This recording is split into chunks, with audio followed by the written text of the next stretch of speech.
आइए डॉक्टर जितेंद्र मीना जी, आप आइए, आपको मुझे सुनना है लेकिन समय का मुझे भी ख्याल रखना होता है, तो आप आइए जितेंद्र मीना जी, आइए आइए। बहुत बहुत धन्यवाद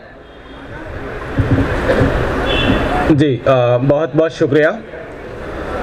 आप तमाम साथियों को मैं क्रांतिकारी इस्तकबाल करता हूं। साथियों, मैं इस देश के उस तबके से आता हूं जिसे आदिवासी कहा जाता है, जंगली कहा जाता है और न जाने किस किस नामों से पुकारा जाता है। जब हम लोग यहां पर बहुजन यूनिटी की बात कर रहे हैं तो एक चीज हमें यहां पर देखने को मिली कि तमाम तरीके की बातें हो रही हैं, लेकिन उस तबके की बातें नहीं हो रही है जिसके बिना ये बहुजन यूनिटी संभव नहीं है। वो है आदिवासी तबका।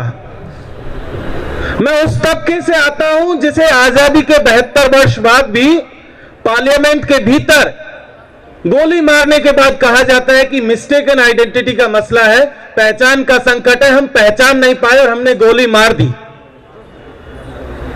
आपको शायद याद होगा और नहीं है तो आप पता कीजिए, आज से लगभग 10 दिन पहले नागालैंड के भीतर हमारे ही सुरक्षा बलों ने 14 आदिवासी जवानों को, 14 आदिवासी मजदूरों को खुलेआम सड़क पर दिन दहाड़े गोली मार दी और कहा कि हम पहचान नहीं पाए कि ये मजदूर थे या कोई और लोग थे।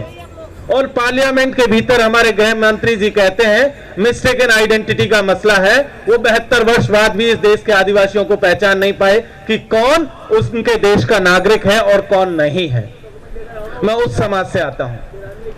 मैं उस समाज से आता हूं जहां लगभग 7 महीने से ज्यादा वक्त हो गया 50,000 से ज्यादा आदिवासी अपने जंगल और जमीन को बचाने के लिए छत्तीसगढ़ के सिलगेर में बैठे हुए हैं, उसकी चर्चा कहीं पर नहीं है।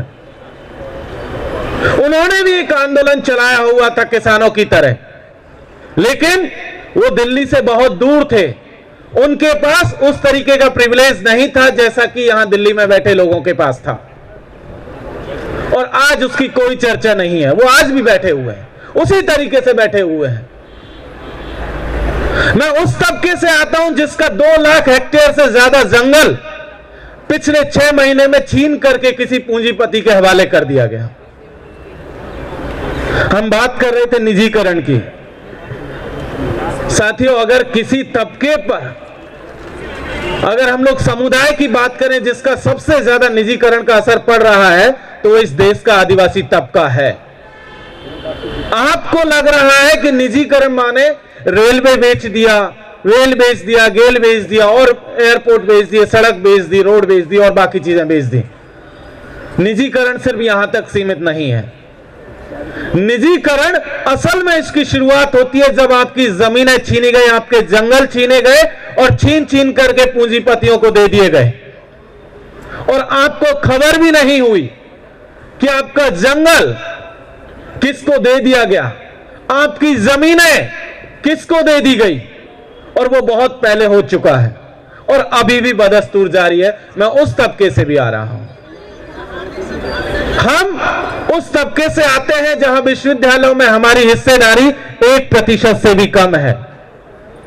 आरक्षण कहा जाता है कि 7.5% है और काफी लंबे वक्त से है, लेकिन हमारी हिस्सेदारी आज भी 1% से ऊपर नहीं है। हम उस तबके से भी आते हैं जहां अगर सरकारी नौकरियों की बात करें, सेवाओं की बात करें, अखिल भारतीय सेवाओं की, तो वहां भी 1.5 से 2% से ज्यादा हमारी कोई हिस्सेदारी नहीं है। ये आरक्षण होने के बावजूद की कहानियां हैं, क्योंकि हम यहां पहुंचने से पहले कई तरीके के संकटों से गुजर रहे होते हैं। हमारे लिए असल संकट है कि हम अपना घर बचाएं, पहले अपने परिवार को बचाएं कि कोई पुलिस, कोई जवान आकर के हमें गोली ना मार दे, कहीं ऐसा ना हो जाए कि हमें पहचानने से इनकार कर दे और वो गोली मार करके चला जाए और उसको कुछ ना हो, क्योंकि उसके पास आपस्मा का एक हथियार भी उसके साथ में है।